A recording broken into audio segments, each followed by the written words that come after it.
Welcome in, Vikings fans. My name is Patrick Siepman, host here of Vikings Now by Chat Sports. And coming up on today's show, we have our full breakdown of the Week 14 matchup where the Chicago Bears are traveling to U.S. Bank Stadium to take on the 11-2 Minnesota Vikings. And the bookmakers out west actually have the Vikings as a 7-point favorite in this matchup, and they have the over-under set at 43.5. Now, before we dive into it, guys, if you want the Vikings to beat the Bears and move to 12-2 on the season, just hit that thumbs up button. Don't jinx the Vikes in this matchup. It's 12-2, man. I can't believe I'm saying that. But if you guys want the Vikings to beat the Bears, hit that thumbs up icon right now and help support the show here at Chat Sports. But let's dive into what we're going to get into on today's show. So, we are going to recap the Week 12 matchup between the Vikings and the Bears that went to overtime, and then talk about what's been going on with the Chicago Bears. They fired their head coach. Thomas Brown is now the interim head coach for Chicago. Then I got my 5 keys to victory, and then at the very end of today's show, I got my score prediction, so stay tuned for that. But let's talk about the Week 12 matchup between the Vikings and the Chicago Bears. So the Vikes ended up winning this game 30-27, and the Bears, reason why they forced overtime, the Vikings were up 27-16, I believe. Caleb drives right down the field, puts up 8 points, and the Bears get the onside kick recovery. Caleb threw an absolute seed of a football over the middle of the field, ended up leading to the game tying field goal. Vikings start off on defense in overtime. They get a huge sack on Caleb Williams, and then the rest is history. Sam Darnold went right down the field and got the Vikings in field goal position to go and win that football game. But I think my biggest takeaway, I don't know if that's the right word, but my biggest shocker in this Bears-Vikings game at first was how good Caleb Williams played. In my opinion, the best game he's played all season, 32 of 47, 340 yards, 2 touchdowns in this performance. And, he was really the only reason why the Bears were even in this game. Why the game went to overtime was, yes, the onside kick, helped the Bears out a lot, but a big reason of it was because of Caleb Williams. He was fantastic against the blitz. He was getting outside of the pocket. He was making plays, not just on script, but off script, and he looked fantastic. But if you guys remember, this was a little bit of a shootout in Chicago. Sam Darnold, this was kind of the first game that got him going for the whole season. 22 of 34, 330 yards, 2 touchdowns. And if you guys also remember, this wasn't the Justin Jefferson game. This was actually the Jordan Addison and TJ Hawkinson game where Addison had 162 yards, a career high in Soldier Field, 8 receptions and a touchdown. Truly an unbelievable performance by Jordan Addison in this game. He was just consistent, big play after big play. He had that toe tap touchdown down the sideline, which was just an unbelievable play by Addison. But also Hawk, he got going in this game. 7 receptions, 114 yards, and everybody was freaking out. Everybody was saying, Jalen Johnson took away Justin Jefferson. If you guys go and watch the film on this game and, dive into the All-22, Jefferson, I have never seen a game plan more designed to take a player away than what we saw the Bears try to put on display back in Chicago in Week 12, where Jefferson, only 2 receptions, 27 yards. I will say he had a massive catch in overtime on a 1st and 15 for about 20+, but I'm going to call something right now. I think the Bears are going to overcorrect, and now they're going to give Jefferson a lot more one-on-one opportunities against Jalen Johnson. If I'm the Vikings, I am targeting him. I expect Jefferson. My bold prediction for this game, Jefferson goes for 150 yards, and maybe he has a chance to keep pace with Jamar Chase for the NFL receiving leader. But let's dive into what's been going on in Chicago over the last couple of weeks. The biggest news that I already said at the top of today's show, but if you guys didn't know, the Bears did fire head coach Matt Eberflus, and they promoted Thomas Brown to head coach. So pretty wild path for Thomas Brown this season.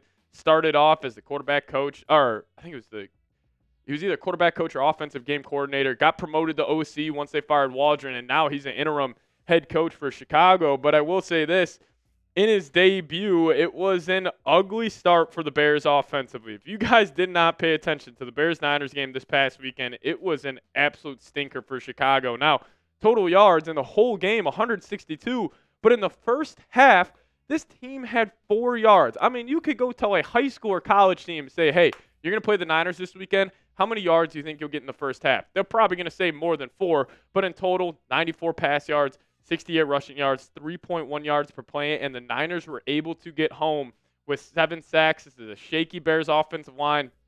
So if Vikings are able to get home with 4, I mean, we should be celebrating a 7th straight victory Monday. But as a whole, the Bears offense, it just hasn't been good this year.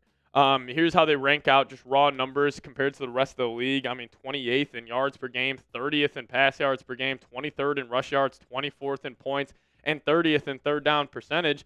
I mean, really one of the worst offenses in the National Football League. And if I was Flores and I was guys on this Vikings defense, I would be a little pissed off. I would say, hey, we need to go get right, and we need to kind of get our lick back from what the Bears did to you in Chicago a couple of weeks ago. And, you know, Caleb's a very special talent. Like, there's no doubt about it. Now, he has been very conservative with the football over the past couple of weeks, and a lot of these touchdowns that he has this season have came, in garbage time. But, again, he is a tremendous talent. He is, like, I would probably compare Caleb right now to, like, I'm going to throw this out there, like a young Steph Curry, where, Steph had his ups and downs in the beginning of his career, but when he saw the first couple of throws, first couple of shots go in, he kind of blacks out, and he just goes total gamer mode, and Caleb has that ability. Now, listen, I understand this is a divisional matchup, and no divisional matchup is easy whatsoever, but I think the Vikings should kill the Bears on Monday night. Like, just replicate what you did against the Atlanta Falcons. It's another poor, defense. It's not a great offense coming to U.S. Bank Stadium. The crowd is going to be loud. And, heading into that first Bears-Vikings game, I said, I am going to be paying attention to Caleb just processing and setting up his protection. Now, when he was at home, the crowd noise wasn't a thing. But when you have all 80,000-plus Vikings fans screaming at you on 3rd and long, and you see the typical mug look, 7-8 guys lined up, and you got to pick and choose who's coming, I mean, it's definitely going to be a challenge for Caleb compared to what it was at Soldier Field a couple of weeks ago. But how about the defense for Chicago? Now, I think this is one of the more overrated groups in the National Football League. We've really seen them check out over the past couple of weeks, but here's how they shake out compared to the rest of the league. Still top 10 in scoring defense, but, even just talking to our Bears Now host, Harrison Graham, about it, he thinks it's a little bit of a fraudulent group, and I tend to agree with him on that one. But last week, they got gashed, man. I mean, the Niners really had their way without Brandon Ayuk, without their 2 top running backs, and they were able to run the ball pretty effectively, 131 yards on the ground, 321 through the air, 7.4 yards per play, and they were able to protect Brock Purdy last week, only giving up 1 sack in that entire game. So we'll hop into my keys to victory here in a second. I'll give you guys my score prediction, but first off, I want to get yours. Predict the score. Vikings versus Bears. Let me know your thoughts down below in the comments section on who do you think is going to win the game, and what do you guys think the score is going to be. Now, before we dive into my keys to victory, I do want to give a massive shout out to today's presenting sponsor. That is Factor Meals. And if you guys head to factormeals.com/50VikingsChat and use code 50VikingsChat, you guys will get 50% off your first box plus free shipping. That's code 50VikingsChat at factormeals.com/50VikingsChat to get 50% off your first box plus free shipping while your subscription is active. Now, this time of year, notice how the days are shorter, but your to-do list aren't. That's where Factor comes into play with their easy, no prep, no mess meals. Factor has easy options to keep you fueled up and feeling your best, whether you like your routine. We enjoy mixing things up. Factor has you covered with 35 delicious meals every week and over 60 additional convenient options you can add to your box, like keto cookies, pressed juices, and smoothies. So don't let the shorter days slow you down. Stay energized with America's #1 ready-to-eat delivery service. Now, Factor, my favorite part, they just let you do you. You can choose up to 6 menu preferences to help you manage calories, maximize protein intake, and avoid meat, or simply eat well balanced. Now, here at Chat Sports covering the Vikings, I live a busy lifestyle. I'm not always in the mood, to cook up these lavish meals when I get off work, and Factor has really changed my life. So I highly encourage you guys, hit that link in the description of today's show. Check them out. And if you guys head to factormeals.com/Vikings or /50VikingsChat and use code 50VikingsChat, you guys will get 50% off your first box plus free shipping. That's code 50VikingsChat at factormeals.com/50VikingsChat to get 50% off your first box plus free shipping while your subscription is active. The link for that is in the comments section and description of today's show. But check them out, guys. Trust me, you will not regret it. All right, key to victory number 1 for me. I'm going to go get home with 4 on this one. Now, I'm going to show you guys Caleb Williams' PFF grades against the blitz compared to not against the blitz. So here it is. When he's kept clean, which is 66% of his dropbacks so far this season, His PFF grade, 73.8. When he's under pressure, we have seen him struggle. 51.2 PFF grade over there. When he's not blitzed, 58.9. But when he is blitzed, 76.4. So what I'm reading right here, you don't necessarily want to bring pressure on Caleb Williams. If you can get home with 4, drop 7 guys in the coverage, like that will be the Vikings' bread and butter this weekend. So I'm looking at Brian Flores. He knows these numbers. I guarantee you that. And I think he's just going to try to maybe confuse Caleb a couple of times, maybe bring the house early, then you fall off, or maybe you fall off and bring the house late. Whatever the game plan is, I trust our guy Brian Flores to get it done. Now, let's talk about key to victory number 2. The good Sam Darnold. Now, we've gotten the good Sam Darnold over the last about 4 weeks where he's got 12 touchdowns total, no interceptions, and he has just been playing his tail off. But the thing I've loved the most about Darnold this season is him pushing the ball down the field. Big-time throws, according to PFF, 29, tied for first. Big-time throw percentage, 6.9% of his throws, tied for first with Josh Allen.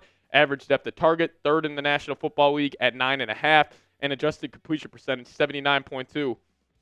which is actually 4th in the entire National Football League. So if Darnold's having a good game, again, should be another Victory Monday here on the channel. But how about the third one? And we've talked about this all year long, honestly, throughout Jefferson's career. It's the 18 effect. And it's when you can take away Justin Jefferson, which will always be everyone's number one game plan. But if you do give him the double, triple team looks, you allow guys like Addison and Hockenson to eat. Now, a take I've seen thrown out there, I mean, there's been Twitter accounts saying maybe it's time we start to have a conversation on who the best wide receiver in the National Football League is, Jefferson or Jamar Chase. Now, I don't think the Vikings, within the walls of that building, they're like, man, we need to make a statement right here that Jefferson's the best, wide receiver in the league. I think he's the 3rd best player in the entire National Football League behind Josh Allen and Patrick Mahomes. I think he's that impactful, but I think we'll see it again. They double, triple team him. Watch out for Addison and Hockenson to eat, but if they don't, I expect 18 to have a massive game this Sunday. Now, I'm going to go win the trenches here, and I put a picture of Jalen Redmond right there for a reason because Jalen Redmond's been awesome this year, and specifically the last 2 games, he got 4 TFLs, 2 pass breakups. He's been really awesome, but, the Vikings rush defense over the last 2 weeks, giving up 150-plus yards per game, that has really been their Achilles heel, especially without Ivan Pace Jr. in the lineup. So win the trenches on both sides of the football. We should be all right this Monday night. But number 5 for me, I'm going to go sense of urgency because I'm not calling this a must-win game because obviously the Vikings are already 11-2. They already got the playoffs wrapped up. But if you want any chance at catching the Detroit Lions, this is a must-win game. So here are the next 3 games for the Vikes and next 3 games for the Lions. Vikings go Bears at home, should be a win. In Seattle, tough place to play, should be a win. At home versus the Packers, tough game, divisional matchup, but you should win that game. If the Vikings win out, and let's just say the Lions drop one of these next 3 games versus the Bills, Bears, or Niners, which, Bills at home, that's a tough one. In Chicago's a tough one. And in San Francisco, that's a tough one as well. If they just drop one of those games, Week 18